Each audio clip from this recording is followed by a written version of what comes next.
Gary Payton and the Seattle Supersonics. Sergeant Jay Peter with the Seattle Mariners. Jermaine Kearse. Cliff Averill. Nate Burleson. You're watching NorbCam. NorbCam. You're watching NorbCam.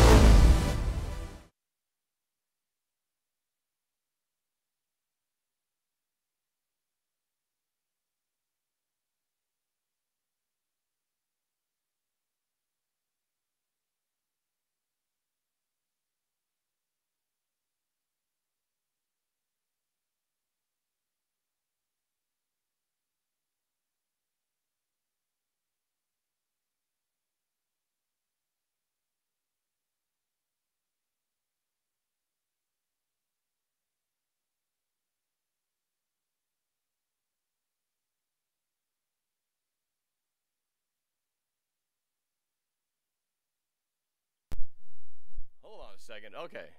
There we go. Microphone. Not live. Let's try that again. All right. Oh, that's smooth. It helps to have the mic on in the first place. Okay. Take two. All right. This is NorbCam coming at you. Thank you guys for watching and tuning in today. Sorry about that little technical glitch, but it wouldn't be a NorbCam broadcast if I didn't have at least one of those things. Okay. We're happening here. Thank you guys for blowing up the chat. Appreciate you guys being on here, like Cody and Jose, Anthony D, of course, the one and only, Ian, Joey G, Awesomer, Charm City Flock, Pedate, Ian Ongers, and the works. And I've got phone calls coming in. Sorry, I can't grab that phone right now. Get out of here. We'll get the phone calls in a bit. But anyway, as I was saying, that you couldn't hear me when I first did this the first time, you're probably wondering, why am I having a Patriots fan on a NorbCam broadcast? Well, I had an opportunity to run online with this guy and had a very interesting discussion, and he has quite a bit of interesting information about his insight to the NFL.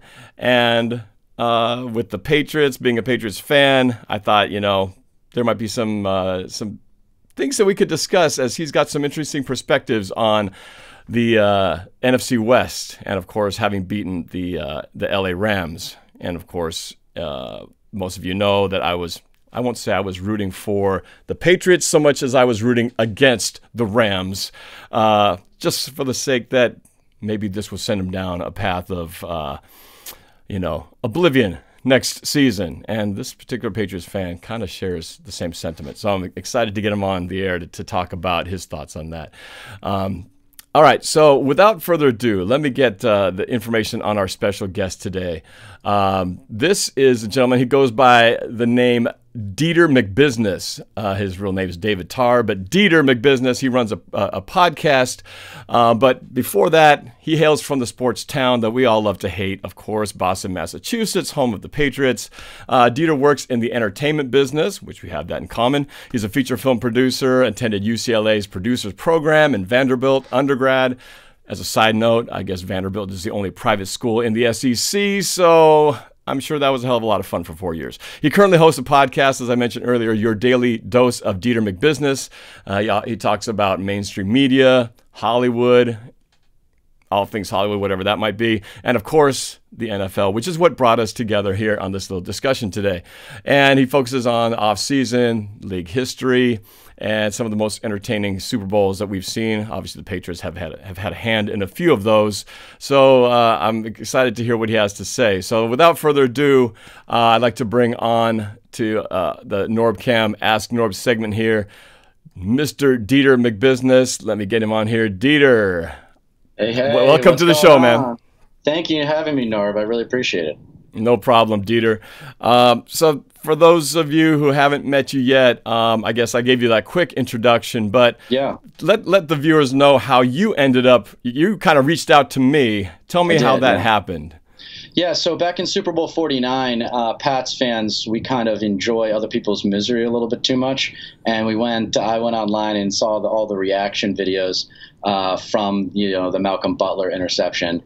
And I noticed your long form content with actually going to the game with, I think it was your old man, and just you had the presence of mind after that interception to flip the direction of the camera around so we could see your reaction, which I was like, this guy's definitely in production. He knows exactly what to do when the moment is right, even if he's entering the seventh circle of hell at that particular time. Yes, but it was. no, I followed you ever since, and just kind of paid attention here and there, and your commitment to your fans and your team and your city is most impressive. And I've spent time in Seattle, and I really do like the people there, and it's a wonderful place to live. And one of my best friends lives there, and I try to visit at least once a year.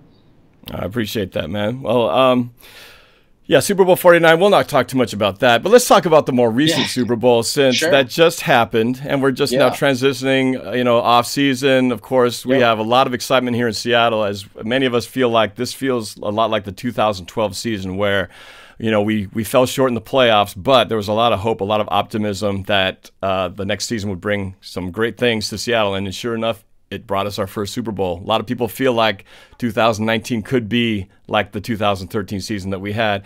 But before we get to that, let's talk real quick about just your feelings on the last Super Bowl, taking down the Rams in a very low-scoring defensive fashion. Share just a quick overview, a review of your take on Super Bowl 53 and how that game went down. How do you guys manage to take down the high-flying Rams the way you guys did? Sure. Well, I think, a lot of Super Bowl 51 belonged to Brady, obviously. I mean, just putting together those drives was unreal. This one belongs to Bill Belichick. This was the deconstruction of a offense that looked really good throughout the whole season. And to shut them down like that is kind of a testament, obviously, to the age difference and the experience difference between these two guys.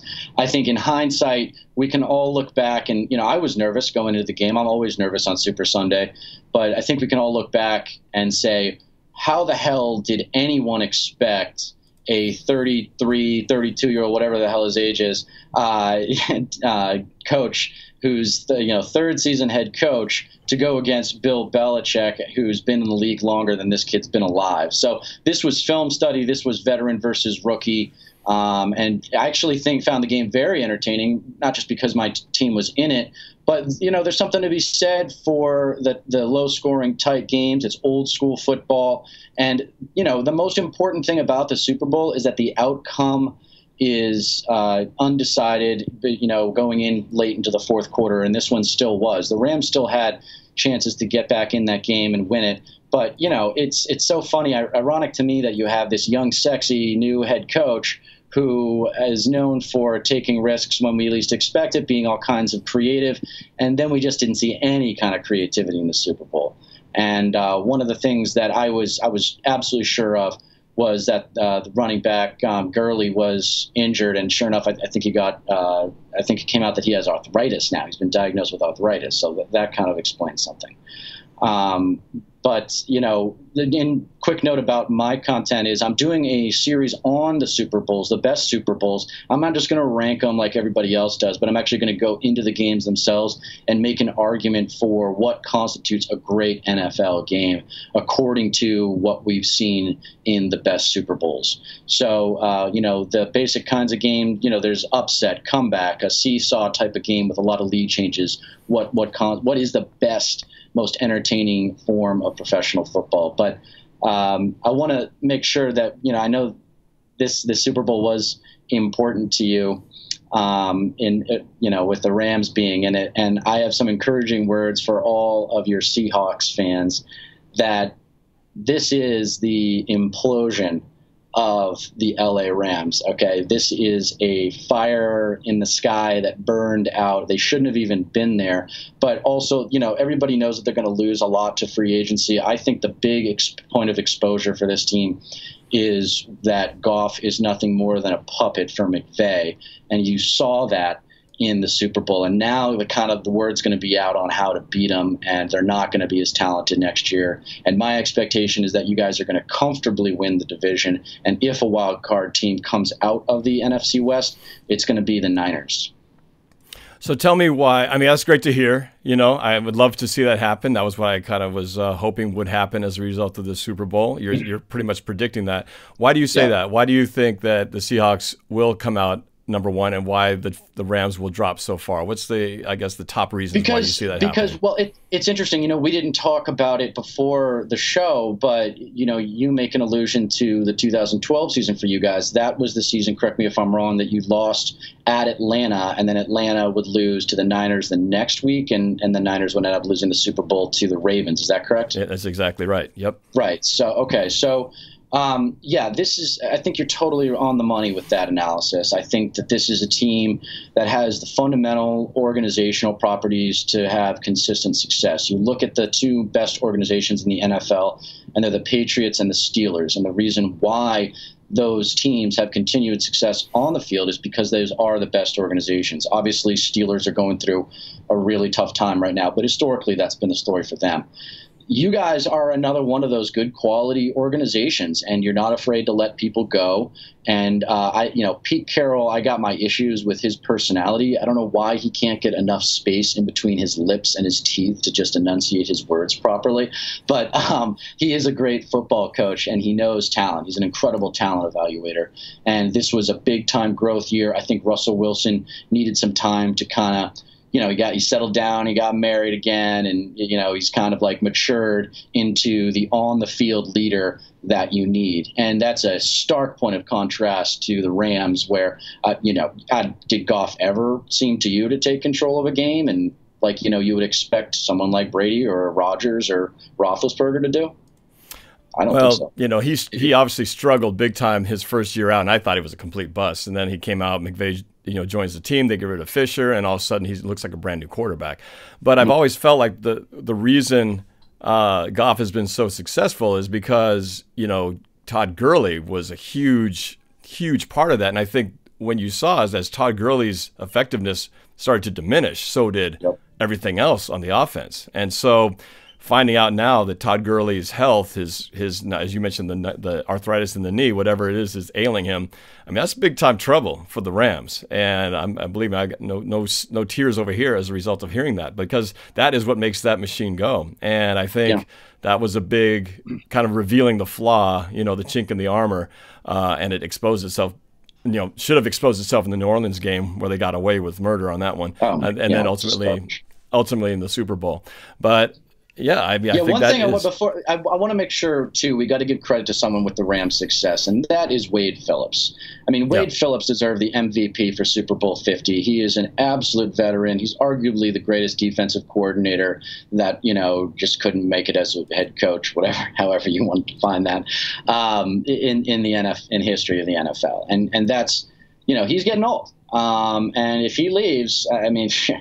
It's going to be tough for McVay to recover. And, I saw I was reading your chat feed there for a second. I want to make sure we acknowledge that Seahawks have had a lot of offseason drama. I understand that, but they do have a fundamentally great foundation to have continued success. And it's not a coincidence that you guys make it to the playoffs every year, whereas, even teams like the Steelers, which are loaded with talent, they miss the playoffs fairly regularly. Mm-hmm.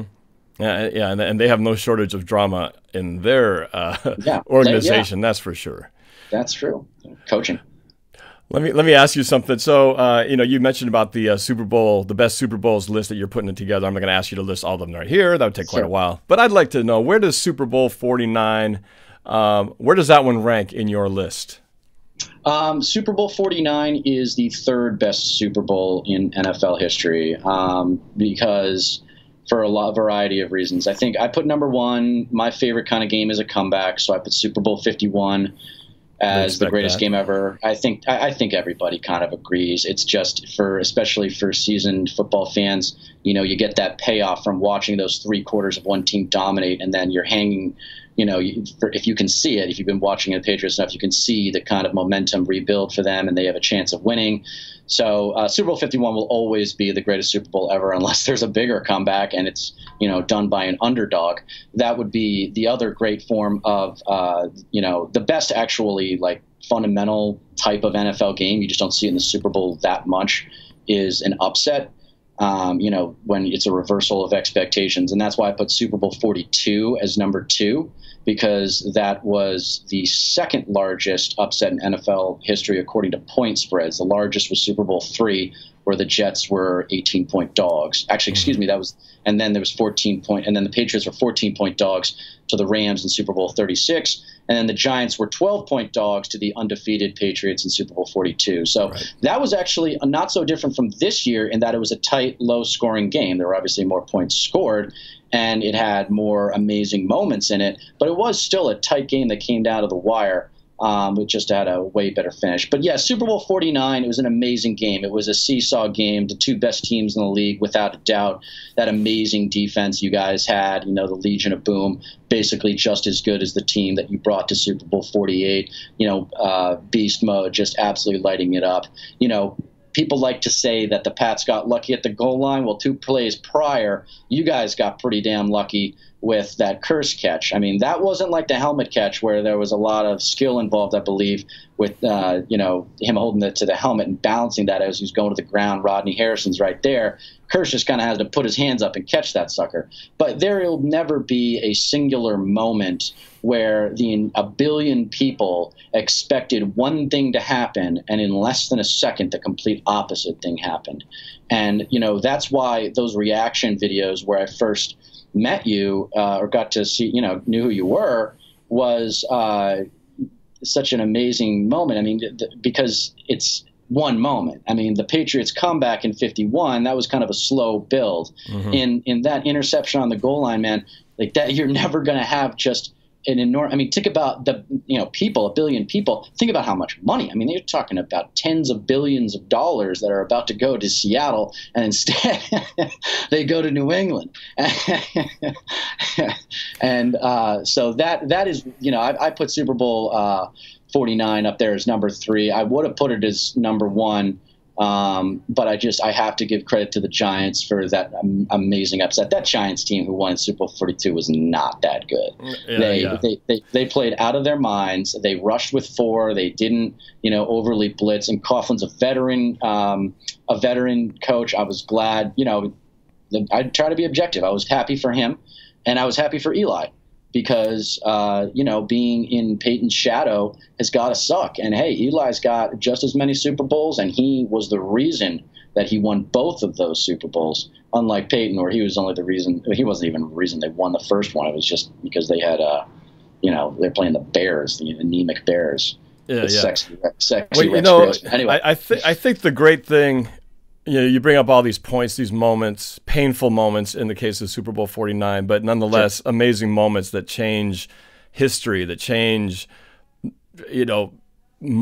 people's lives in different ways. Money, some of it is just our heart being broken and never being able to mend from it and all that kind of stuff. But when you think about some of these games, there are moments that completely change the trajectory of teams, of the fate of football. I mean, go back to 2001 and the tuck rule game, which you mentioned. You talk about to any Raider fan, the word tuck is a 4-letter word, and my best buddy from kindergarten is a diehard Raiders fan, and I mentioned that, and he just goes off, and it's hard to even imagine how you go back to 2001 and the tuck rule, if that goes a different way. The entire franchise of the New England Patriots could be completely different from where it is today. And maybe the Raiders go on a run that changes, what would have been, history. And then, and then to go back to 49, should we, and really I go back before the interception. Marshawn Lynch gets the ball, and this is, I've said this before, but this goes out to all the people who argue, conspiracy theorists who say, oh, Pete Carroll didn't want Marshawn Lynch to be the MVP, that's why he had Russell throw it. Well, look, at 1st and goal at the 5, they handed the ball off to Marshawn Lynch, and he was a half second away from a tackle, Hightower at the 1-yard line makes the tackle. If he doesn't make that tackle, and if Okung holds him for just a split second longer, Marshawn walks in the end zone untouched, and unfortunately it didn't happen, and we know what happened after that. But you look at just even that play, what is that, four years ago now, had that gone the other way, who knows what would have happened to the pick. Brady would have had 3, Seahawks would have, Russell Wilson would have had 2, totally different situation, and I could go on and on, but that's I think what's the love of sports. I want to wrap up that Raiders bit just to be fair, and because I think everybody hates Pats fans. I try to be a good citizen across the league. One thing to understand is that the Raiders should not have gotten that call, but it was the Pats should not have gotten that call, but it still was the correct call according to the rule, and that's why they ended up changing the rule later. The biggest thing that comes to mind about that year for me is that Chucky Gruden wouldn't have left the Raiders had they won that game. But I will say that, in that generation, those were Parcells guys on defense, Teddy Bruschi, Willie McGinnis, Belichick brought in Rodney Harrison, but Ty Law was an amazing player for us. We had a lot of great talent on that D. And Brady was much more of a game manager. So yeah, that loss would have stung, and we obviously wouldn't have won that Super Bowl, and we didn't do very well in the next season. But I do believe that Brady would have continued to develop, and we would have gotten back there. But you're absolutely right about Super Bowl 49 in that one moment, just kind of changing the landscape of the league forever. And, the good news is, though, is that you guys haven't, imploded. You're not the Browns, or a couple of years. You're not the Steelers, I don't think. I think you guys have grown past whatever drama you have, and the future is bright. I fully expected, by the way, you to go into Dallas and win that playoff game. I was very surprised. Should have won that game. Yeah. There was some questionable. Well, every Seahawks fan just kept wondering why are they not throwing the ball. There is some very legitimate criticism of the referees out there too. If you look at Super Bowls, the Steelers Super Bowls and Super Bowl 40 and 43, there were some very sketchy calls. I know that the Patriots have benefited from some super sketchy calls, and the NBA is notorious for that as well. I heard that the NBA has a $50 million swing in their ratings revenue if they don't get the best teams in the NBA Finals. But anyway. Yeah, well, and conspiracy theory aside, I agree with you. Super Bowl 49, had we had won that one, would have been, 48 was great, but Super Bowl 49 would have been the greatest Super Bowl of all time in our books. And especially coming off the heels of that miracle comeback against the Green Bay Packers 2 weeks earlier, which will be and probably will always be the greatest Seahawks football game I've ever been to in my life. And oh my God, that game was amazing. I'll never forget that 2-point conversion when Russell throws it off his back foot, and I forget it was a Curse who made the catch. Luke Wilson. It was tight end Luke Wilson caught that ball. Okay, so yeah, and he's just like, it's a Hail Mary basically from his back foot, and he's just chucking it up there, and it was unbelievable. And hey, every great comeback win also is a choke job by the team that loses. Right. And the Packers choked on that onside kick. They had so many chances to win that game. I know a guy who had 5 dimes on that game for the Packers to win. He was going to win 10 grand, or I forget what the odds were. It was almost 2-1, so it was almost 10 grand. And obviously that didn't happen. Yeah, I feel bad for that guy, sort of. Yeah, but for us, it was the greatest, greatest comeback, in our history as far as the significance of it to go to a Super Bowl. But man, ESPN ended up doing a story on me because of my video reaction to that game. Yeah. So, my life changed because of that game in ways I could have never predicted. But, but more than anything else is just being able to have been there. I've had people say, wow, man, what a waste, because 2 weeks later you guys would just give it all away. What was the point of winning that game? Well, the point of winning that game is you won that game, and the memory of winning that game will always be there, just like the loss will always be there. Yeah. You can always say, I was there when this happened, when Curse caught that winning touchdown from Russell Wilson to send him to the Super Bowl. And, even if you don't win the big one, there's still moments that they can never take away, and you'll always look back when you're old. Absolutely, the season is always worth watching, and remembering. And though, I have a friend of mine who's super stubborn about Brady being the GOAT, and he always goes to that stupid point of, Brady never lost a Super Bowl. It's like, well, Montana never won a 5th. And it's like, or never even made it to a 5th. It's like losing a Super Bowl doesn't hurt your legacy; it improves your legacy. It doesn't improve your legacy, obviously, as much as winning the game, but you still got there. I mean, Brady said after he lost 42 and the undefeated season went up in smoke, he said, I would rather play in this game and lose than not play in it. So anybody out there who thinks that, losing a Super Bowl is the worst thing that can ever happen to you, it's not. The worst thing that can ever happen to you is the Cleveland Browns and never even making it to it. And now it's the Bengals, right? Oh my God. Yeah. You got to love those fans, man. I tip my cap to those people. Wow. They definitely hang in there for sure. They talk about patience. But hey, I got a good question here, and sure. Somebody in the chat asked, Pongbot asked, let's see, he says, I need to ask you, if Brady will retire if he gets 4 more rings, full double gauntlet. I guess the big question is, when will Brady retire? You know, and is it going to be a full-on Brady and Belichick? Everybody, all those guys go away, or is he going? You know, what do you think is the timeline on Brady, and when does he get to get the hell out of there finally? So I think Brady's got at least 2 more seasons. One of the things that I've heard written about is his kids are a little bit older now, so they're actually able to remember going to the Super Bowl and these postseason games. So that's really that's kind of a personal motivation for him to continue to play. And he's dude, this guy is the most competitive guy in the entire world. People say he's really kind in person. I believe that. But when you get on to within any kind of competitive context, he just has to win. So I think he's got at least 2 more seasons. If one of those results in a if they go and win the Super Bowl next year, he's not going to retire. He's going to give it at least 1 more year.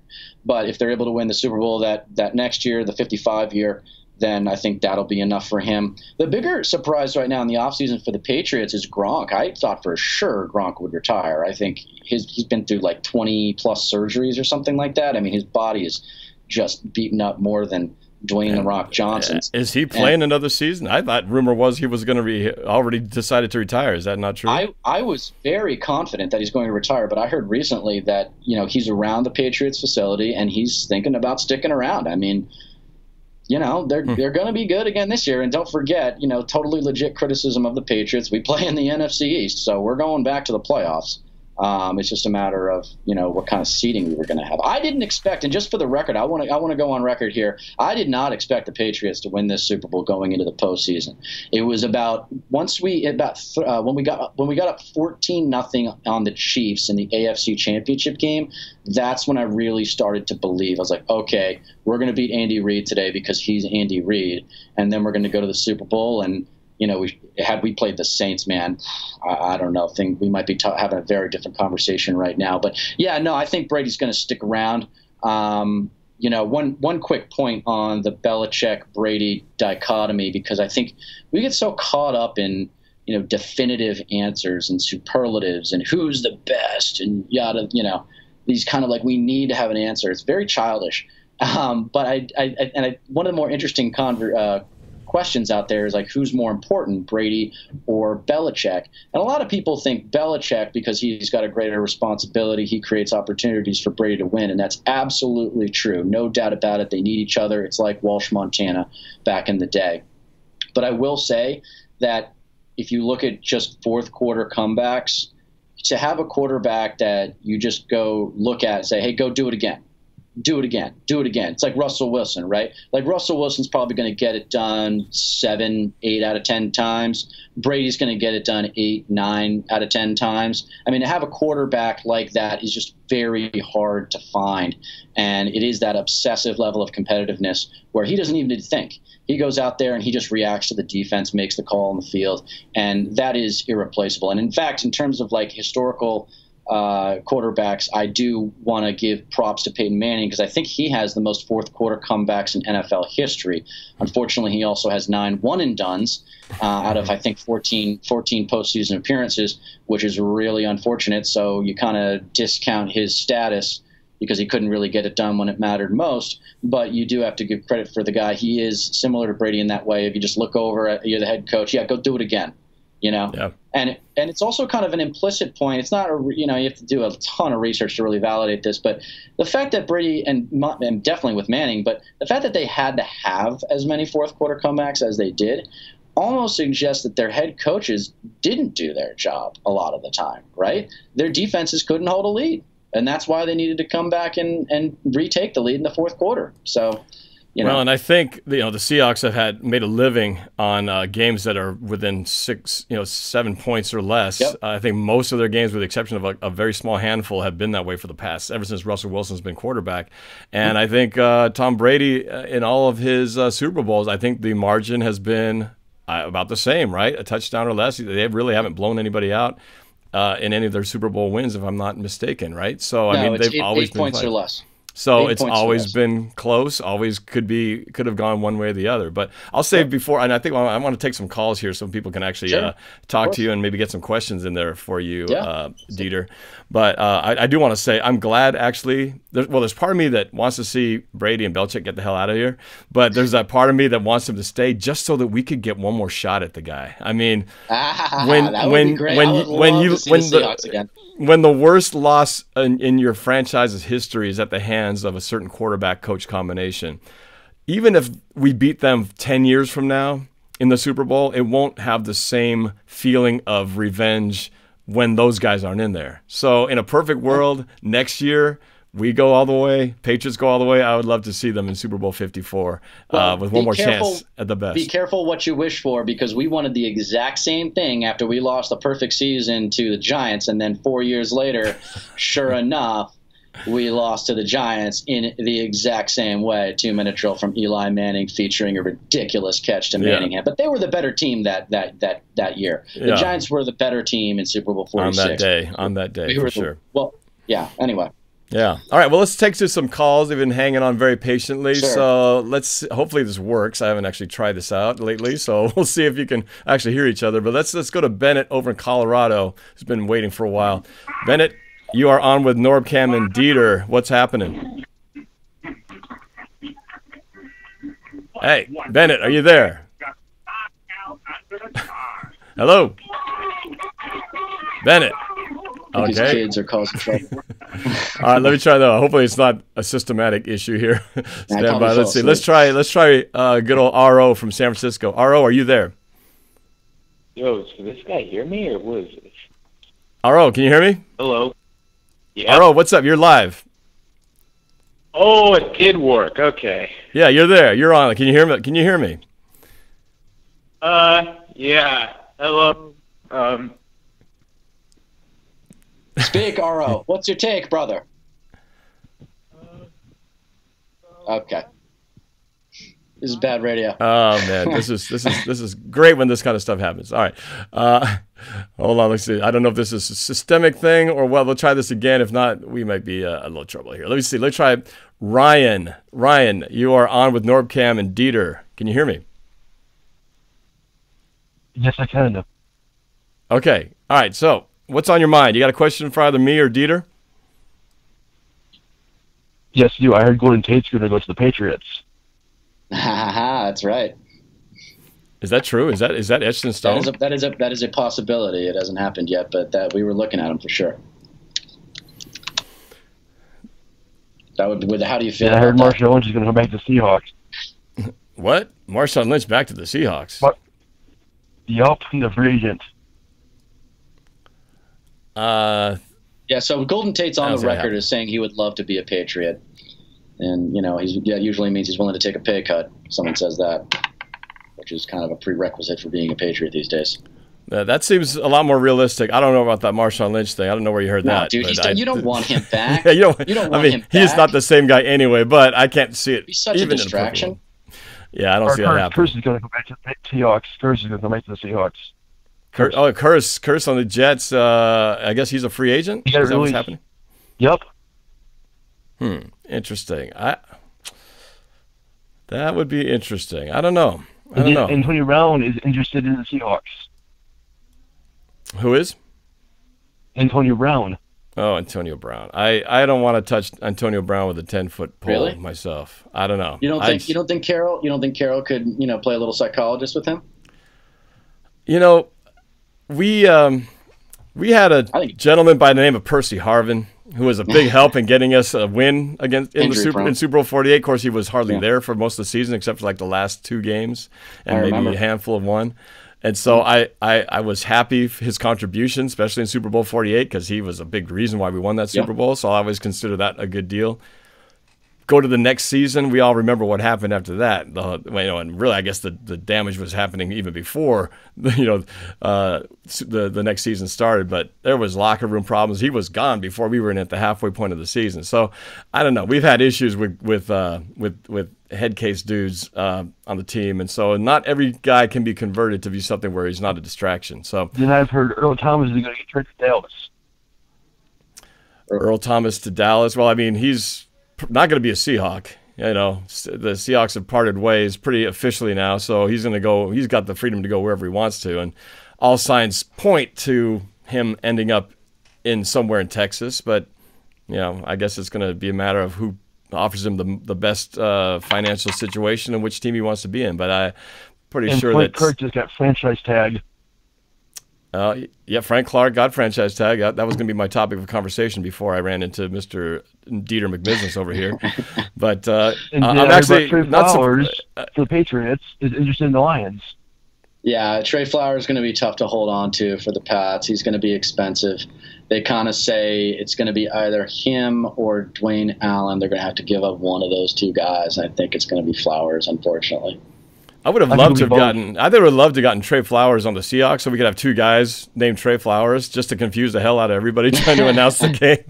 Well, I do think it's a fun little wrinkle connection between the Seahawks with the Bennett brothers. You know, you guys won one with him, and then you lost one with him the next season, and then we won one with Martellus 2 years after that. Kind of a cool little wrinkle there. I was hoping, you know, as the Patriots were driving down to win it in overtime, the reason why they got on the one and ran it in on that play was because 2 plays prior, Bennett had a chance to catch the winning touchdown, and he got interfered with, and that's what put him on the one. Yep. So anyway. Yep. But, you know, speaking of brothers. Still in the Seahawks? Seabass still in the Seahawks? What was that? Are you talking about, did you say Seabass? Yeah, Seabass. Is he still in the Seahawks? Janikowski? He was on a 1-year deal. I don't believe there's been any talk of him being renegotiated. So at this point, I do not believe he's going to be back with the Seahawks. I really doubt that's. Who's the Patriots going to assess in the draft? You guys think? Oh man, that's a great question. I don't pay attention much to the draft because I just think it's such a crapshoot, and I hate Mel Kiper.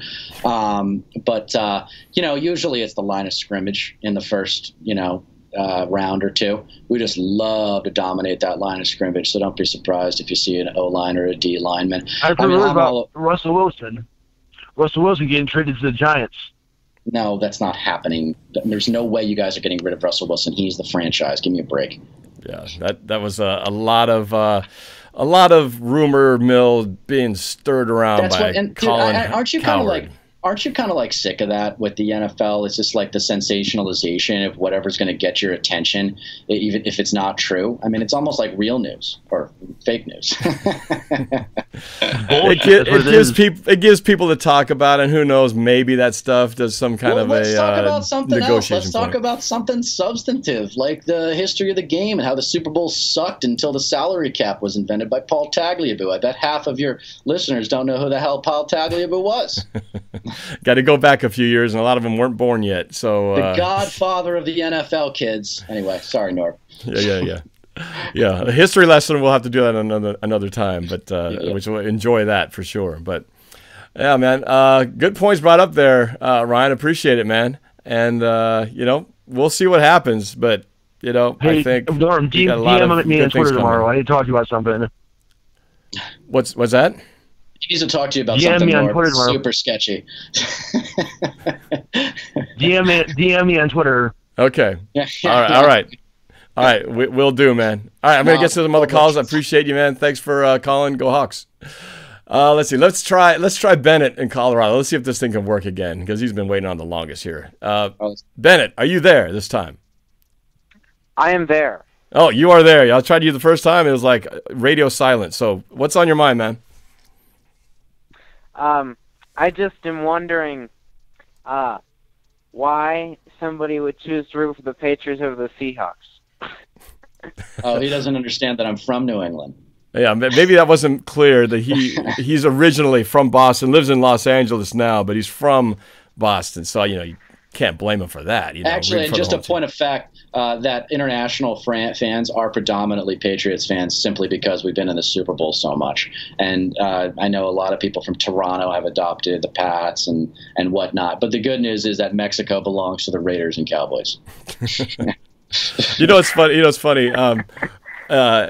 I was having a discussion with a friend of mine. We were talking about teams, and some teams are represented. It's their city, and then you have a team like the Cardinals who has the entire state.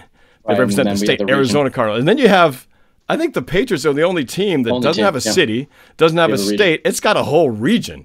It's got a whole section. It'd be like the Pacific Northwest Seahawks. I never really thought about that, but I guess with all those states being so close together. The Pac West Seahawks doesn't really roll off the tongue as much as the Seattle Seahawks. But yeah, we were originally the Boston Patriots. You were the Boston Patriots. Yes, right. I remember that. But one thing that I thought, it's an interesting point to bring up because, Los Angeles, where I live, and I watched the Super Bowl at a bar surrounded by quote-unquote Rams fans.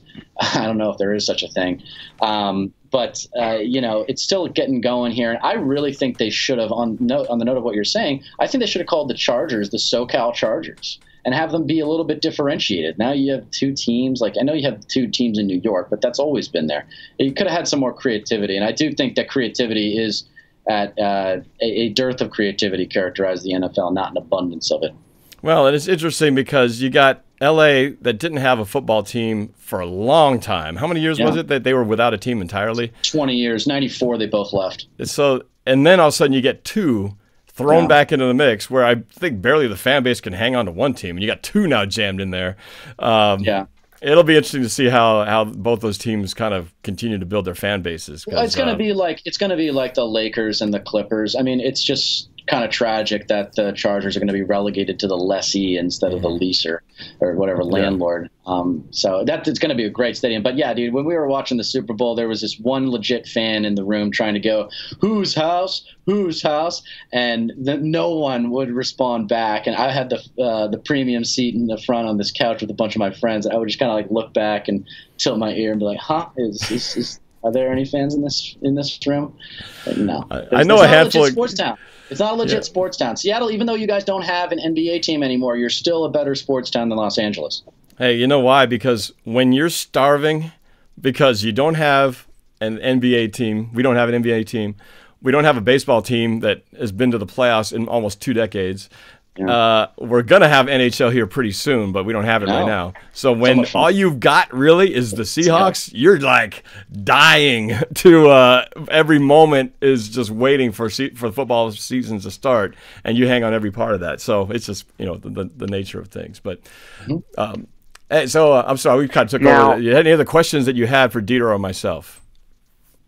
I'm wondering, it's a question for both of you.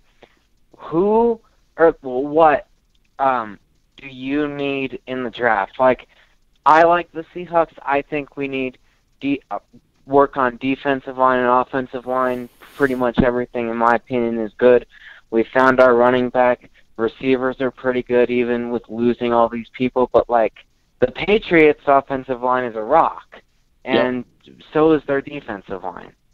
Yep, I think defensive back for the Patriots because we're probably going to lose the McCourty brothers. I think that's where we need to. We got Gilmore out there as our shutdown corner, but we're going to need to replace the McCourty brothers. So I'm expecting them to take a defensive back in if not the first round, the second round.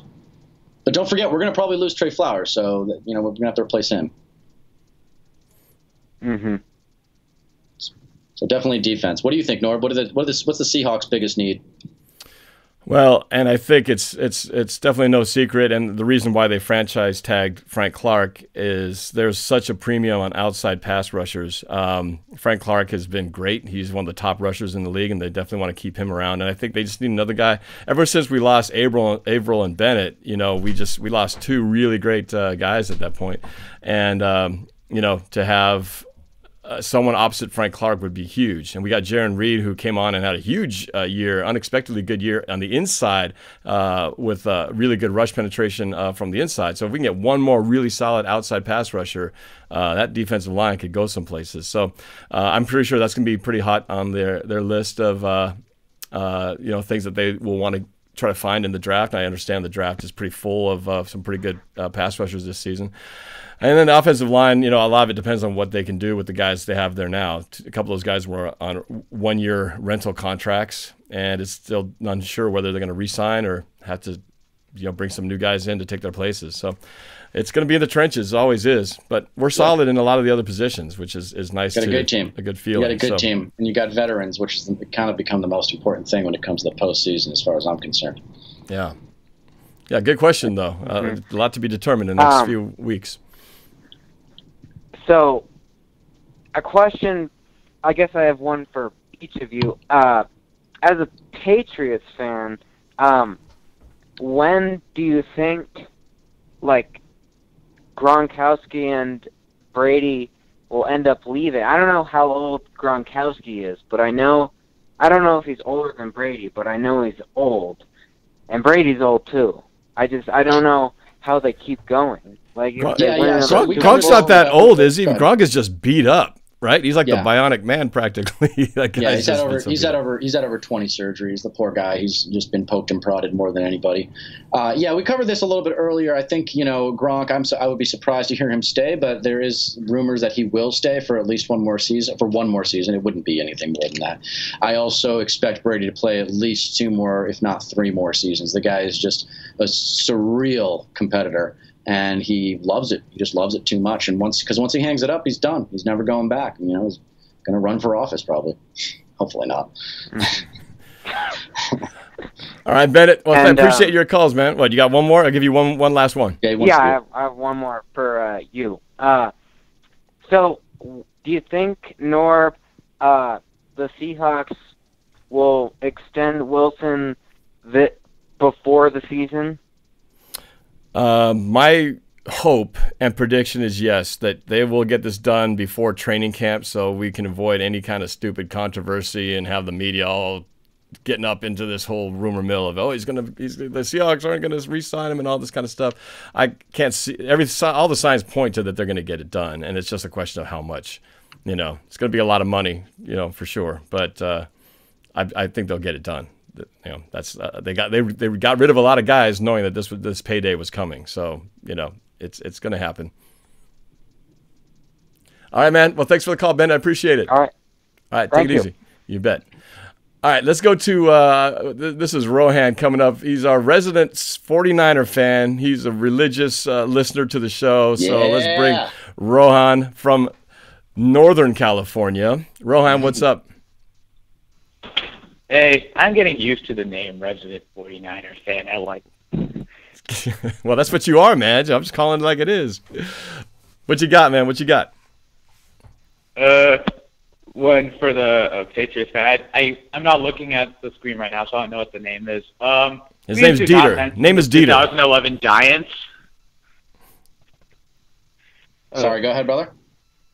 Please do not mention the 2011 Giants to me. Of all the playoff losses that the Niners have had during the Harbaugh era, the one to the Giants was the worst. Yeah, I know. It should have been, Super Bowl 46 should have been the Harbaugh Bowl instead of 47 because if you recall, the Patriots were the beneficiaries of a missed field goal to force overtime by the Ravens. And then, there was that fumbled punt by the Niners that the Giants recovered, hit an easy field goal to go to the Super Bowl. Yeah, man. I got mad respect for you guys.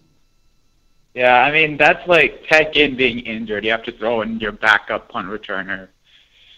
And like that. And then there was a time when the Giants running back got absolutely blown up by either Bowman or Willis, and he fumbled the ball.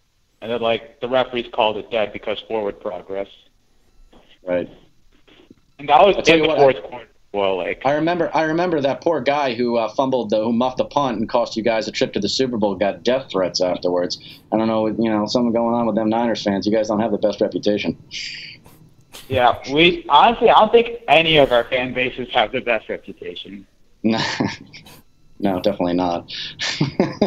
Seattle, though, man, you guys are nice people up there in the rainy part of the country, right? I was going to say, man, us Seahawks fans, we've been made to look bad by a few people. Every time I say, hey, the Seahawks fans are classy, there'll be a few people who say, hey, yeah, but what about those Seahawks fans who threw popcorn on Bowman as he was being carted out of the stadium? I was like, that was two idiots. Out of 68,000, who were making asses out of themselves. The deal is Seahawks fans are classy. Your players are not. But there are specific moments. I don't mean to get aggressive here, but there were specific moments like in Super Bowl 49 after, I forget who scored the touchdown. That was a pick off of the referee, but he like drops trowel like figuratively and like starts, and they cut away from him so that the TV audience couldn't see it. But there was like that vulgar moment there. And then Marshawn Lynch grabs his manhood as he flies into the end zone, does it like multiple times. I mean, come on, man. There are kids watching. Okay, so the Doug Baldwin, that was Doug Baldwin, by the way, who did the taking a dump of taking the ball dump in the end zone. I didn't even know it happened because I was at the stadium, and so I didn't have the luxury of seeing close up. And it was on the opposite side of the stadium, so I didn't even know. I was just too busy going crazy that we had a 10-point lead at that point. Yeah, I heard about that later. I was like, oh, really, dude? It's almost like feels like karma when stuff like that happens. But the Marshawn Lynch thing, though, I was okay with that. Yeah. I remember 2 times he did it. He did it twice that I recall. He did it once in the Beastquake run against the Saints back in 2010, and then he did it again in a run in the 2014 season against the Cardinals, where he broke a whole bunch of tackles as well. And I don't know. You kind of know who Beast Mode is. That's kind of, it sort of goes with who he is. And I kind of like it. It was one of the fun things of having him. He gets off a lot easier than Baldwin does. You're absolutely right. It's and then the thing about what was weird about the Baldwin one is that wasn't a typical Baldwin thing. It was really kind of weird because he doesn't do that kind of thing. See, Marshawn Lynch, you kind of expected from him, and Michael Bennett. I thought when you were talking about dirty players, Michael Bennett, at the end of the 49, getting into the fight and stuff like that after the play was done. And that's happened on other occasions. So, that stuff I can't stand, I wasn't, honestly, though, like, of all the things we just talked about, that fight at the end of 49, I get it. Like, they were pissed off, and I've been on that. I've had that similar experience, obviously not that level. I was just pissed off. I was ready to run out on the field myself and do the same thing. So, I wasn't that far from the field. I could have done it. Yeah, I don't think any of the Patriots took it personally. Yeah, I mean, it was understandable. But at that point, I was just trying to get the hell out of that stadium. At that point, I was like, oh, God, get me out of here. The last thing I wanted to do is see a bunch of red, white, and blue confetti falling on the ground. I couldn't get any faster out of that stadium. I was so and that was mostly Seahawks fans, right? That was like a Seahawks home game, that Super Bowl, correct? Well, you know what? It was like, it felt like it was a home. It was a hometown feel throughout the city leading up to the game, because I couldn't see us. I barely saw a single Patriot fan through the 4 days I was there before the Super Bowl. And then the game, all of a sudden, there they were. The Patriots fans came out of hiding, and they were just all in there. I was like, well, damn, I guess they are coming to this game. And so it didn't feel that way in the game. It felt like there was a pretty good, even match of fans out there when it came to the game. It was just leading up to it. It felt like you were in Seattle. So, But anyway. Yep. Good stuff. No, not really. But we got any more callers? Or we got more callers. Hey, Ryan, you got anything else before I go to another call here? No, not really.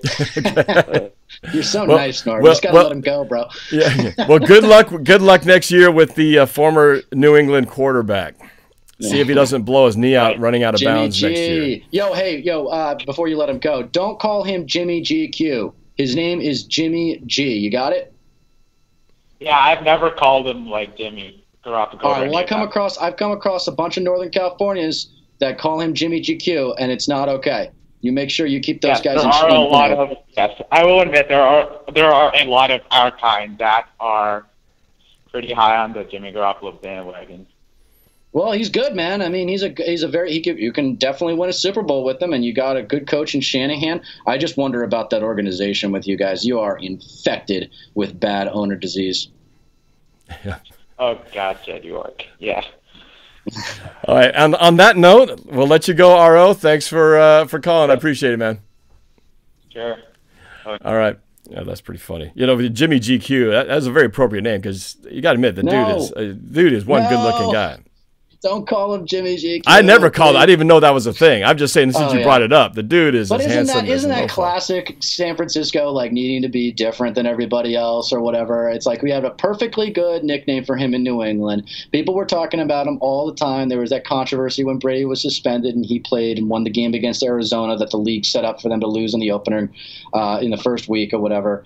And we got and then he gets traded. Now I just run into these, and probably from a certain crowd that were calling him Jimmy GQ, and I was like, what is wrong with you people? He's just Jimmy G. He's a stud. Like, come on, it's good. Don't mess with it. You don't need to make it yours. It's his. Yeah. Jimmy GQ, while appropriate, I don't like it either. Jimmy G. Jimmy G is just fine. All right, let's see. A couple more calls here. Are you good on time, Dieter? I got all day. Okay. Okay. All right. Let's. Boy, how honored I am. All right, let's go to Hans over in not too far from here, over in Washington. Hans, what's up? You're with NorbCam and Dieter. What's up? Hey, what's up, guys? I've got one question for both of you. So I'll start with Dieter, and my question to you, Dieter, is with all the rumors swirling around about Kyler Murray going first overall to the Cardinals and thus ensuing a Josh Rosen trade. Do you think the Patriots should or rather might make a move to trade for him if he does become available, or do you think they would make a move in the draft to possibly trade for and draft a QB?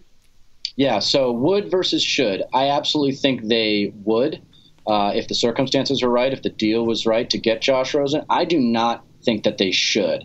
I do not like Josh Rosen. He played at UCLA, so I'm a little bit of a, I went to UCLA for grad school, so it's not quite the same as going there for undergrad, but I did watch him in person at the Rose Bowl. He's a good quarterback. But he's not going to win a Super Bowl. He's not good enough to play in New England and just to deal with that pressure in that media market. He's going to get to New England and get worked if he ends up there and taking over for Brady. But with that said, if they were to go get him, he would have at least 2 years to prepare for that role. So, people who have a way higher football IQ than me work in the Patriots organization. So if they take him, I will expect to be proven wrong in a few years down the road.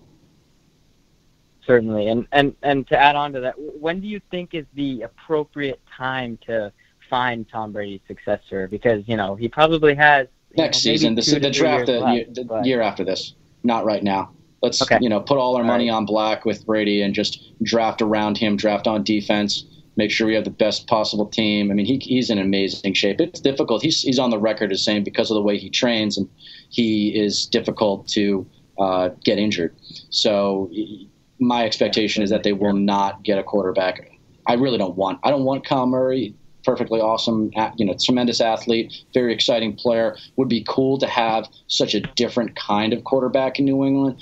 But, no, I don't see anyone right now that's super young that can maybe rise up to Brady's level, except for Baker Mayfield. He's kind of the great hope of the league right now. He should.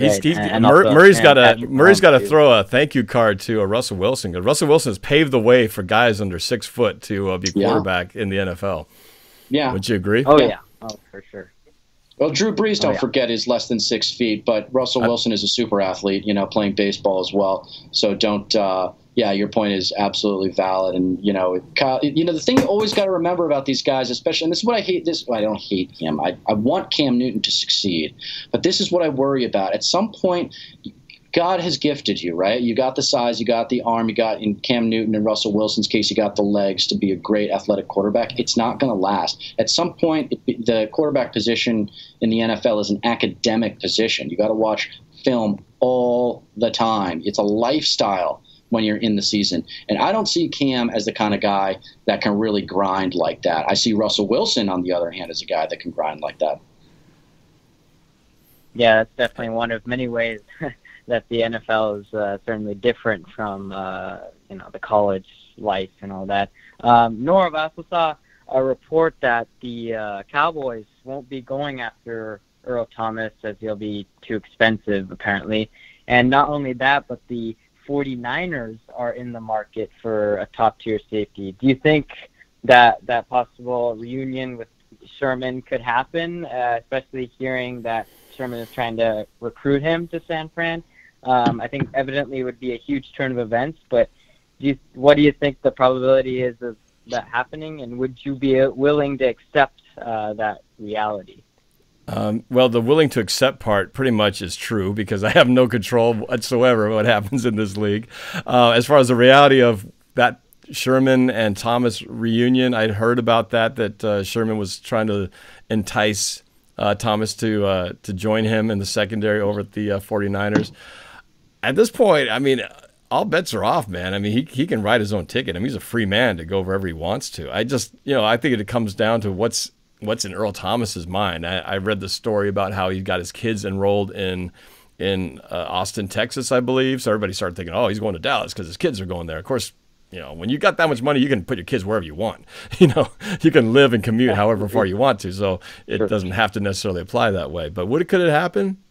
Could I see him wanting to stick it to the Seahawks just by joining the NFC West? Sure. I could see him with the motivation, put a little bit of, put some meat behind that finger that he stuck up to us back in Arizona when he got carted off the field. On a side note, man, it's so weird to see that we had one of the greatest secondaries of all time, right? The Legion of Boom.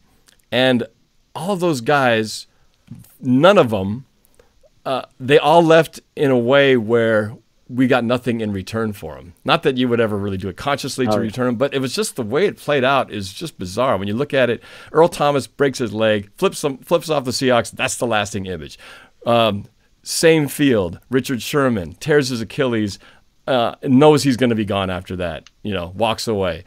Cam Chancellor, same field, injures his neck. Never to be seen in the Seahawks uniform on the field again. And then Brandon Browner, God, talk about weird on that. He wins the Super Bowl with the Seahawks. The next year, he basically helps win the Super Bowl for the Patriots on that very play we talked about earlier on the interception. Brandon Browner was one of the key guys to make that thing happen. And then what happens to Brandon Browner? He gets more rings than the LOB, and now he's going to be in prison for how many years? For the assault? It's like, what the heck? Anyway, just... you couldn't have written a script to think that this is what would have ended up to our LOB, 4 years ago. But that's what it is. But you got to remember, though, dude, those positions don't last. You cycle through a lot of those physical positions really quickly when you're a physical team. Oh, I know. So, I know it's a short time. Especially in the world now of salary cap and free agency, everything's on a short expiration date. But it's still unbelievable how it played out the way it did. I don't think anybody would have believed it if you'd actually said in a crystal ball, here's what's going to happen to these four guys after Super Bowl 48. You never would have believed that this is how it would have ended up. But here we are, So hey, that's the beautiful thing about sports, man, is that, there's no script. Yeah. And it's so funny how I think I like to refer to the Arizona Stadium as the graveyard for the Legion of Boom because all three of the major the players were injured there and evidently played their last games there. And don't forget that a Super Bowl 49 Lombardi trophy also died there too. So don't forget about happening in that stadium. Not been a good place. Not been a good place for us. But thanks for bringing that up. It's a real good feel. Yeah. Hey, thanks guys. Thanks Norb for taking my call. I got to run. But all right, thanks for the call. Appreciate it, man. So before I take the next caller, and by the way, this is my daughter Vanessa here beside me sneaking in. Oh, hey, what's going on? I have to bring this up because it's sensational. It's recent news. Robert Kraft, Patriots owner. Oh, yeah. Jesus. What the whole situation down there in Florida? What's your take on this thing, man? I still can't believe it. Yeah, so I don't know, I'll give you the machine gun comments here because a lot's been said about it. Look, rub and tugs are illegal. He participated in a human trafficking business, either knowingly or unknowingly, and that's really wrong. So my thought is he needs to own it and just take it like a man. I mean, the thing about public relations is if you just own your mistake and you put yourself at the mercy of the court, so to speak, then people will forgive you. And actually, your relationship with them can be strengthened by that moment. But because he's an entitled billionaire used to getting his way, he is playing the risk mitigation route. The problem is that they supposedly have him on video exchanging money. But like, look, and there's this. The other question is like, a guy so rich, why would he go to this, sketchy spot? And the answer is, I think he kind of wanted to just do something that the proletariat does, and not be an elitist billionaire for a half a second. And then he probably liked that feeling and tipped well, and they all liked him and smiled when he came in, and it was like this little secret, this fun little secret that he had. And unfortunately, it caught up with them. What was it? Orchids of Asia, I think was the name of the place. Right. But yeah, no, he's playing it like a scared little boy instead of a man, and it's tough. I think the simplest way to do it is to eat this one, disappear for a year, give the team to his son, Jonathan Kraft, let him be the face from here on out, and just eat it, man. He's got like a girlfriend that's like is like my age, like early 30s. And so, I'm sure he's got a mess to clean up there. So, but yeah, I think you just got to go the simple, tough route, eat it for a year, and give the team to your son and let him be the face from here on out. It's going to happen anyway. Might as well do it when you're still alive. Yeah. What I'm curious about there is, what's the league possibly going to do? Because there's that whole thing with all criminal things, and this isn't like some of these other situations of domestic violence. No, it's not as bad as Ursay. But although some people can argue you're helping fuel, the human trafficking aspect. So, on the flip side, it's also a negative thing no matter how you slice it. But what do you think the league's going to do? What's the, it's a misdemeanor. So, he's not going to see any jail time. If anything, it'll be a slap on the wrist. He'll do some community service or whatever, and it won't be a big deal, criminally speaking. But what's the league going to do? Are they going to try to set an example with him? Yes. What do you think is going to happen as far as the Patriots are concerned? Yeah, I think the league will and should make an example of him. This is Goodell's opportunity to stick it to the Pats one more time, although there is evidence on the field to suggest that he has a vested interest in the success of the Patriots. But no, I think this is going to be a tough one for Kraft to swallow. I think he'll get at least 6 games. If I were Goodell, honestly, make a point and suspend him the entire regular season. So we'll see in the postseason, Bill or Bob. And then it's gone for that. Or, make a statement, make it double digits, make it 10 games. I don't care. What does it mean? It means he can't go to the game. Big deal. Yeah. He can't go to the game. He's going to go down to his place in Cape Cod, and he's going to hang out through the fall, and he's going to just isolate himself, which billionaires do anyway. And it's just, they'll give him a $500,000 fine or $1 million fine, which is, that's like an hour. Pocket. Here you go. That's like an hour worth of interest on that guy's assets. So, it's going to be, like you said, it's a misdemeanor, not a felony. He's not going to jail. They're probably going to encourage him to do some kind of community service stuff. But, these guys, these billionaires, they are not used to being told what to do. They're not used to having to do things that they don't want to do. And I think Goodell is it's just too good of an opportunity for Goodell not to kind of kick Kraft one more time in the ass on his way out, on the tail end of the Patriots dynasty, just to add a little bit more dirt, to that Patriots shield, not the NFL shield. You brush it off the NFL shield and you put it on the Patriots shield. That's what's going to happen. Yeah, well, I guess we'll see. It just surprises me because you think at that level, when you have that much money, you wouldn't have to go to the Wild Orchid or whatever I know, and that's get what that kind of experience. About the most. You just snap your finger and they send somebody over to your house. Or, I don't know, that's maybe what, you got to do it that's on the down thing low, but whatever. But that's the thing that I'll just wrap it up. But I think that was the biggest question, right? Is why would he do that? I really do think it was he just wanted to be a regular dude doing something sketchy and getting away with it. And he got addicted to it. And by the way, there are some big names in that community. They said there was there's some big names. I'm not going to mention them here because I'm scared to death of these people. They have incredible resources, and they might be watching right now. Yeah, they could be. Knowing what they're kind of how many people they got working for them, maybe. But it'll be interesting to see if this snowballs into somebody else. The best thing that could happen to Kraft right now is one of those bigger names gets exposed. Takes the headlines away from him. Yeah, absolutely. But anyway, we'll get off that subject because we don't partake in sensational, dirty sensational stories here on NorbCam. No, we don't stoop to that level. We already did anyway. But all right, last couple more callers before we start heading into the finale here. But I got to bring a good friend of mine here up. He's a Seahawks fan, lives down in Tennessee. A good friend of mine. Rome De La Salas. We've gone to a few away games together, and he's watching the show. So, Rome, what's happening, brother? Hey, man. Thanks for having me on. A question for Dieter. So you're in LA? Yeah, I live in Los Angeles. I work in the entertainment business. Oh, okay. No, the reason why I ask is because, like, I kind of felt the kinship as I'm watching you because it sounds like you're displaced, like I am. I actually live in Memphis, Tennessee, so it's like, oh, right on. You know, Norb and I have gone to a couple games over the years. We started off in St. Louis, and then our last game was Tennessee, and before that it was New Orleans. And where else have we been? I think that's it. But you know, that was it. Two St. Louis games, a New Orleans, and then a Tennessee. Yeah, all of them 0 for 4. Memphis has a team in the new AAF, the Alliance of American Football. What is it? The Memphis? It's not the Legends. That's Atlanta. Memphis Express. They're kind of naming it Federal Express. And Mike Singletary is the head coach of that, right? Yeah, they're doing okay. I mean, I haven't gone to a game yet. I'm thinking about going to a game, but right now if I recall correctly, I think they just beat arguably the best team in the league in the Arizona Hotshots this last weekend. Oh, okay. For their first I'm win. Sorry, yeah. Sound like a real fan. Right now. I'm not watching that much right now because I'm actually going to go to your old stomping grounds in Boston in April to go do the Boston Marathon. So I'm actually in training. Oh, nice, man. I got to get in shape.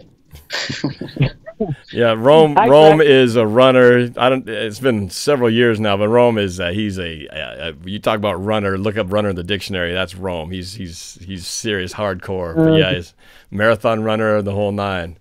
Right on. Yeah. Well, just a quick point of fact correction, just to be professional. Memphis Express did get their first win against San Diego this last weekend, cool. So good on them. The AAF, by the way, is a good product. I strongly suggest all of you guys check it out. DVR, it's on NFL Network, Bleacher Report Live, and as well as CBS Sports Network. So check out the AAF because it's pretty cool. It's going to be a cool little minor league for the NFL.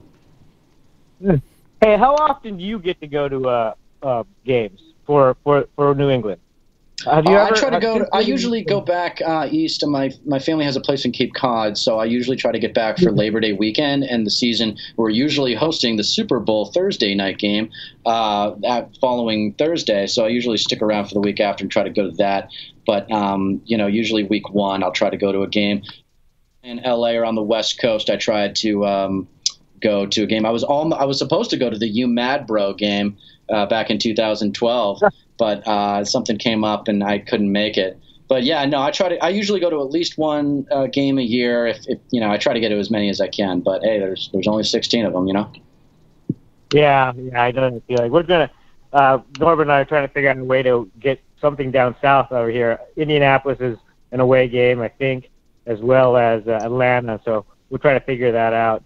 Actually, I got to do the Chicago Marathon. Chicago Marathon is at the same time frame. So I'm trying to figure out how I'm going to work this out with Norb. So Chicago Marathon. One of the things that I do want to do next year is the Patriots are playing at the Eagles, and one of my good buddies here in Los Angeles is a hardcore Eagles fan and like one of the nicest guys ever. And that was the thing about Super Bowl 52, which was the two angriest cities in America, Philly and Boston, playing each other. So it was kind of a nice surprise to meet him. But I really want to go to the Eagles game and just wear all my gear and just like get beer poured on me and come on and bring it, baby. I was gonna say, have a live feed so I don't get assaulted. Like, do you have a death wish or something, man? No. Yeah, maybe. I don't know. I've gone bungee jumping. I've been to a couple stadiums now, and I think New Orleans was probably the nicest one we've ever been to. Whereas I've been to Cincinnati, and I completely agree with what you said. That organization has some problems, and they have some problems with their fans. So it's like, oh my God, these people are just not nice. But they're one of those teams, and the Bengals and the Jets are kind of the same way. There's evidence to suggest that those owners actually don't care about winning. As weird as that sounds, they don't cap out. And by the way, the Jets are owned by the Johnson & Johnson family, so there's no excuse for them not to cap out. But the Bengals and the Jets, and I don't know enough about a lot of the other teams to know for sure, but it's a weird thing. The operating costs for these teams is really steep, and I think it's just easier to make sure you're hedging your risk and not spending as much money as you could be, and that sucks for the fans, and that's why the Cincinnati Bengals fans hate their family. They hate him, the ownership group. Well, and I think if your team was as bad as it's been, I think your fan base, you would be kind of grumpy too. So maybe that's why they're so, angry, because, when it's been that bad, we had it bad for a while too, though. And, I think Seattle fans were always pretty nice, even though they sucked for most of their years through the 70s and the 80s, and we still kept things rather cordial. But, Cincinnati's had it pretty rough, though, man. That AFC North, not been good to a couple of those teams out there. But Cleveland Browns, they're kind of on the upswing, though. Yeah, they're going to be fun to watch next year. I like the Browns, Patriots in the end of AFC Championship game because I think the Chiefs are going to take a step back. But that's just speculation. Really? Who cares? Yeah, I just think it happens every time you see a surge like this with a new quarterback. They always take a step back. I mean, this guy would be the one that would prove me wrong, but it is a macro trend. You think he might get hurt next year? Because he moves around a lot. No, that's not what I mean. I just mean that there's more film built up for new and exciting players, and there's ways, and that's what I was kind of talking about with the Rams. I think the word is out. It's a copycat league, and as soon as you find something that remember the Wildcat formation, how that was the jam of the league for like a whole season.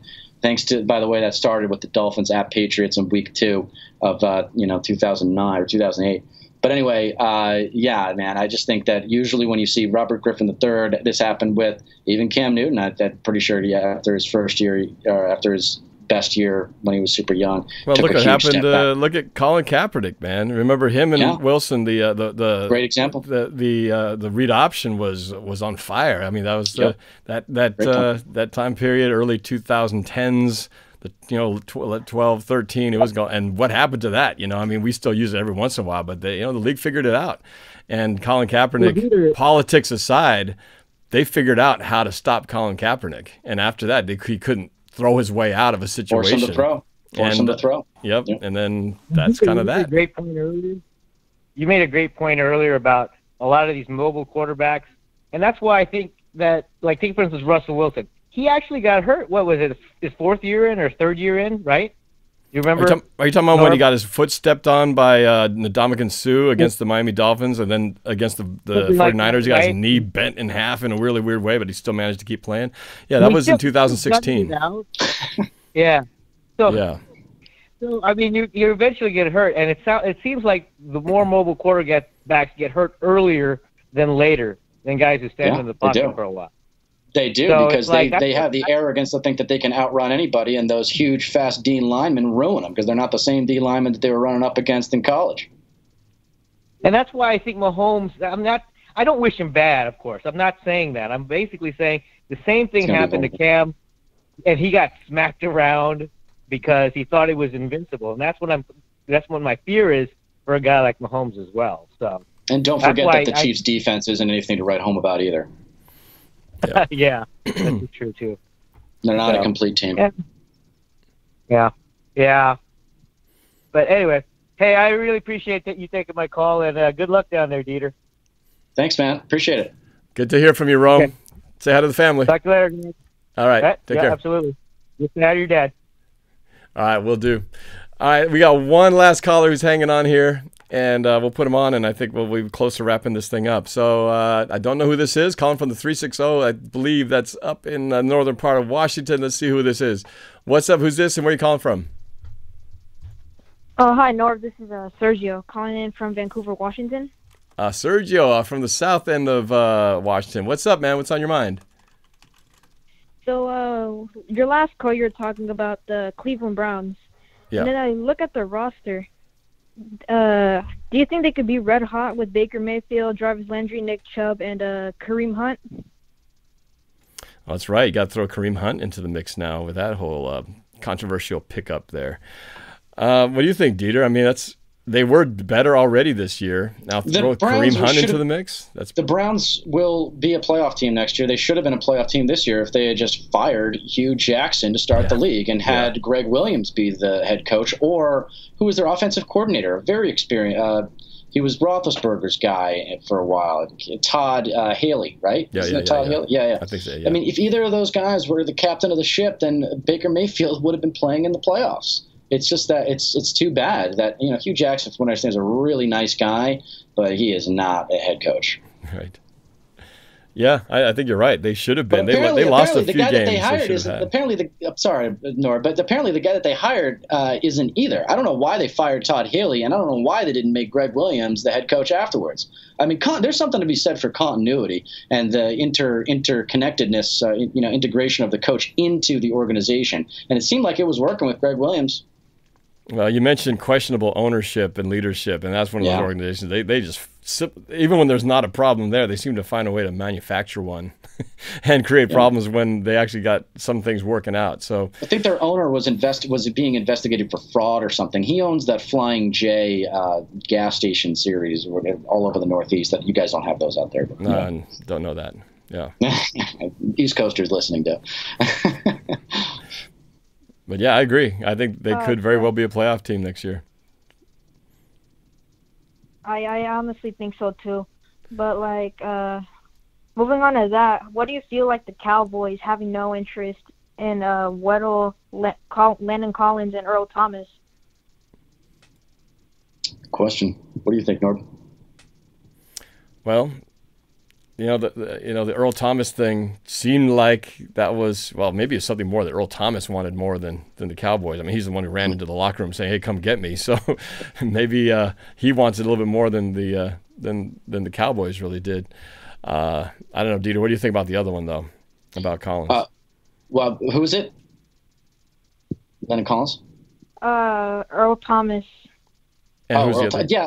These guys are, they don't want to be messing around with these older players. They're just, no, the Cowboys have a good team. I was talking with my Cowboys fan friend last night, actually. I had drinks with him, and he was telling me that in the last 3 years, after Brady, Dak Prescott has had more fourth quarter comeback wins than anybody. I have to double check that, but if that's true, I mean, he's a very capable quarterback. And if you also look at the film, which my buddy did show me, there were a lot of situations in these playoff games where, Dak wasn't really the reason that they lost. I worry about Jason Garrett. I worry about their play calling. That, at the end of the day, when I watch an NFL game, that's whose mind I want to be in, because a perfectly called game in the NFL will have any team, the bottom 32nd team in the league, beat the first team in the league. If you can, it's like Madden right now with the way the rules are. If you have a deep enough playbook and you call the right sequence of plays to keep that defense on its heels, then you will win the game. So that's what I am always concerned about, is who is going to be calling the plays now that Jason Garrett isn't doing it anymore in Dallas. And they certainly have a good enough set of weapons on offense. That pickup that what's his name, the receiver they got from the Raiders. I mean, that just transformed that organization from being one of the Cooper? lower. Yeah, when Coach Cooper got out there, man, he just suddenly their offense just came alive, and Dak Prescott, suddenly became a great quarterback. I mean, it just goes to show how one guy can make a big difference. Talk about a window, man, with Zeke Elliott. I mean, they got 2 or 3 years realistically. I mean, unless he's Superman. But they took some time off last year because they had that 6-game suspension.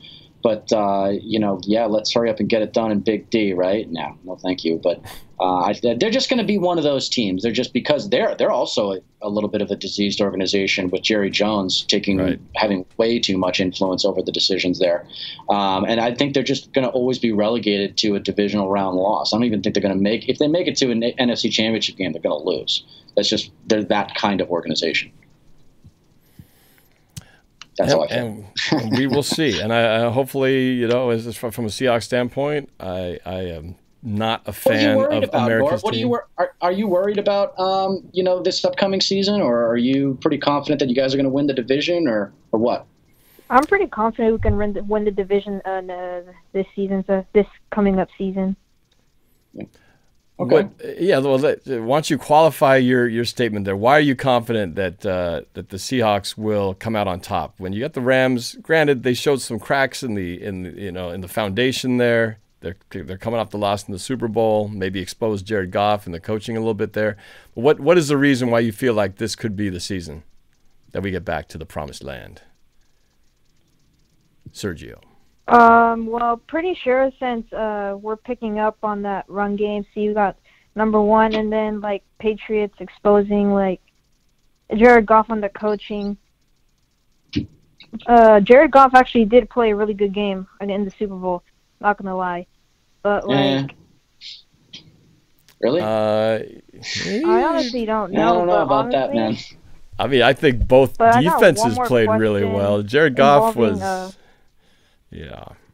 Jared Goff was really uncomfortable back there, brother. He didn't play well in the Super Bowl, my man. He had a lot of good games in the regular season, and they were pretty much all had to do with Gurley and play action. And I think you're right that they were exposed that is their secret sauce on their offense. And if you take that away, if Gurley has a bad case of arthritis, forget about it. And they're kind of stuck with him because they just signed him to that pretty hefty contract. When did they sign that? Was it last year? Yeah, I think so.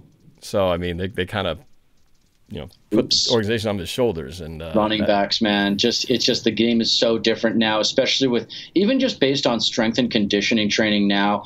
Athletes are so much bigger, faster, and stronger, and nowhere is that more the case than on the defensive line. I mean, these defensive linemen and the linebackers just destroy running backs, and that's why running back by committee is the best way to go. And also, too, there's something to be said for having 2 or 3 great running backs to see who's having the better day. I mean, the reason why White got so much attention in Super Bowl 51 is because he was just playing well. And that's why we didn't have Dion Lewis or Blunt out there at the end of the game. It was White because he was just having a great day. Yeah. And I think the Seahawks are, they were running back by committee this past year. And now with Mike Davis being a free agent and them having picked up Penny this past year, who didn't really get his shots because Carson was playing so well and they were splitting time with Mike Davis. I think this year he's already kind of admitted that it's going to be a Carson Penny 1-2 punch. Good. And I think he's so pumped about that.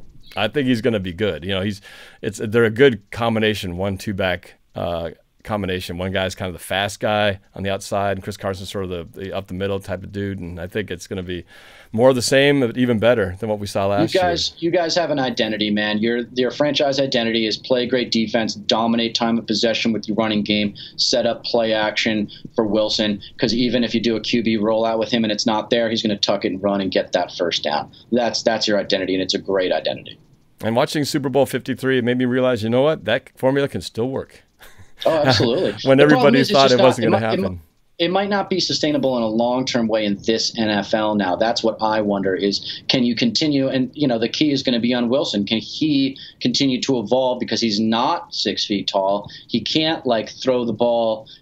Seeing over the offensive line is a big part of playing quarterback, but also there's something to be said for being able to throw the ball down, and it's less of a risky throw. So with Wilson, he might have some vision issues with that height, and I don't know if he's going to be doing the shotgun, Madden style of offense anytime soon. Right. Yeah, I have a lot of discussions about that. How much is that reality of his height affects a certain aspect of his game? Because I think his weakest part of his passing game are those quick timing throws, the exact thing that Tom Brady is so good at, where the short passing game is so quick that he never gets sacked. Why doesn't Russell Wilson throw those same balls? Well, I think that's partially it, is that he doesn't see the lanes like a Tom Brady can, where he can throw it across the middle and not have to worry about the defensive lineman in between getting in the way of those throws. I do think that is a factor. However, as you mentioned before, but you talked about Drew Brees. I believe he's at 6. You said he was under 6. I thought he was listed at 6. I think it's 5'11". Well, somebody could look it up and see exactly. But the point is, probably. That means they're only an inch difference. Okay, and yet look at the records that Drew Brees has been able to break. Right? I mean, he is doing something. Also plays in a dome. He also plays in a dome. Don't forget. Yeah, the dome doesn't change the vision, and if the height thing we're talking about is what's causing that, well, somehow he's overcome it. So I'm just saying. No, I'm not saying. Oh yeah, no, I don't mean to be pessimistic. I think Wilson is perfectly capable of doing that. Your team isn't built to play that style of offense. Your team is built to run the ball, do play action, and get it to those fast receivers. You guys got a lot of speed at wide receiver. So I mean, it's a really sexy team to watch when the offense is clicking. But I just worry it's kind of about rhythm, and if you can't get that rhythm going, with that running game, and then it's like, okay, we're not running the ball well. What do Wilson take control and run a Madden style offense? We'll see. You got to be able to do that. I think in this NFL, you got to be dynamic enough to be able to throw that game plan out of the way if it's not at halftime, if things aren't working, you got to throw it away and start over. Well, and I think that was part of the problem is that the coaching staff stayed too long in the run game in that Cowboys game. And Russell Wilson, because once Russell started throwing it, he was making plays downfield. They just didn't give it to him enough to do it, and for whatever reason that we'll never know the answer to. But he was making the plays. He just didn't get enough opportunities to do it. So I think he can, and his passing efficiency shows that he can. It's just kind of taking the leash off and letting him throw it when it comes down to it. But we'll see how it goes next year. Do Seahawks fans have any issue with Russell Wilson being just like a complete square? Like, like just being a complete Boy Scout. Is that like a thing at all? You know what? I think there were more rumors or, things that were reported that the teammates of his were saying, things like Russell Wilson isn't black enough, or that was one of the big things that came out, right? But would you rather take the square guy who says all the nice, right things and does all the things visiting hospitals and is never caught at once doing anything wrong, when you hear about Robert Kraft and all these other players getting into different troubles? I think it's easy to make fun of that, but would you like to take the other side of it and have to worry about that? No. I think it's pretty easy. He's a great draw. No, he's a great draw for you. You don't want that outside the locker room drama. Roethlisberger, look at Roethlisberger, man. Ever since that happened, they lost the Super Bowl that year, and they have struggled they've never gotten back since. So, whatever. Correlation. But hey, Sergio, thanks for the call, man. Appreciate your patience and for hanging on so long. Yeah, no problem. Appreciate you accepting my call, and go Hawks. And I'm pretty sure we'll have a great season and at least make it to the divisional round. Well, that would be nice. I'd like to go further than that, though. I want an NFC championship, and I want to have it here at home because further than that, we're undefeated when we have it at home. But I don't want to go too far in the future, so we'll keep it simple. Keep it simple. I like it. I like this kid. He's managing expectations, man. It's an emotional game. He is wiser than his years. I think he's like 11 years old. That kid. He's talking like he's 35. I am 12. 12. Oh, 12. Man, you didn't give enough credit. Nice. All right, Sergio. Thanks for the call. Appreciate it, man. Thanks for listening and watching. You're welcome. All right, go Hawks. All right. Well, let's turn off that funky little guitar there. All right, there we go. All right, well, that's it for the calls. That's actually one of the rare times I actually got to every single caller. Usually I leave somebody hanging, but that was good. That was good. You guys had some good stuff going.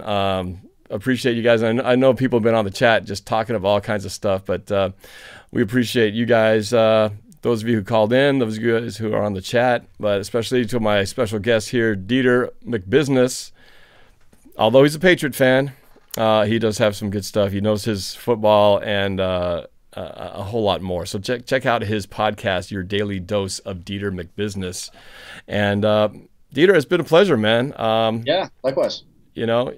I know that there can be some really obnoxious fans of other teams, and the Patriots fans, no exception.